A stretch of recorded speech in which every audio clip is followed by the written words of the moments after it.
Thank you, Mr. Chairman, and again, thank you for this hearing. I think it's critically important that instead of waiting for the reauthorization process for the Farm Bill, that we start talking about these issues and developing some strategies and techniques. I just want to kind of get back to Senator Gillibrand's line of questioning, which is fraud, because I think if the headline is, the Inspector General finds fraud in the SNAP program, people are going to automatically assume that that was widespread fraud by applicants. And so if we can just clarify what we're talking about and who, what the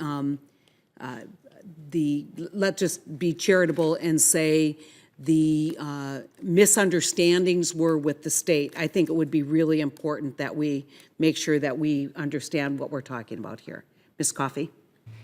From the perspective of the states, typically what we see in many of the overpayment or the payment error rate, it's administrative errors or mistakes that have been made, and that's really the majority of what you see within the program. However, in this particular instance, it's clear that there's a pattern that has been established utilizing these third-party consultants to basically, look to change information that normally states would be reporting to FNS, and that information has either been withheld in some circumstances or altered in some fashion, or guidance has been given out to state employees to not follow up on certain pieces of information, and that's very different, I think, in terms of what you see typically with payment error rates. You're seeing this is a really overt act on the part of the consultants and the states that obviously we've identified thus far. So there's a distinction there. But it's fraud in establishing the review process,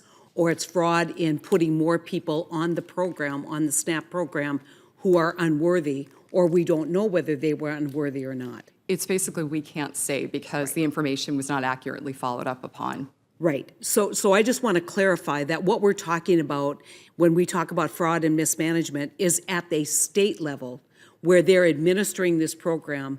This is not to imply that there is widespread applicant fraud, where the applicant, maybe somebody said, well, I think this person probably has 1099 income that wasn't reported. No follow-up on the 1099 income that wasn't reported. You don't know whether that's true or not, because the states haven't taken the steps that they should have taken to do the investigation, and in fact, allegedly, covered up the missteps that they had in terms of administering the program. Is that a fair characterization of what we're talking about? Yes, it is. Okay. So I just want to make sure that we take very seriously this program, and access to this program is essential.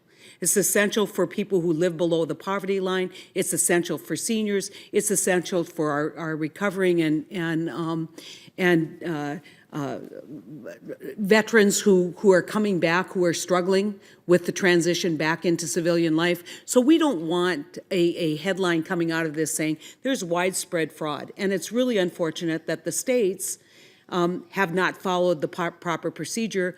I'll bet if we had them in here, they might argue that they did and that they just want to put this behind us and that there wasn't a problem. And the fact that the Department of Justice has chosen to not take this criminal, I think, is an indication that we need to ratchet down the rhetoric on how we look at this. Do you think that's a fair characterization?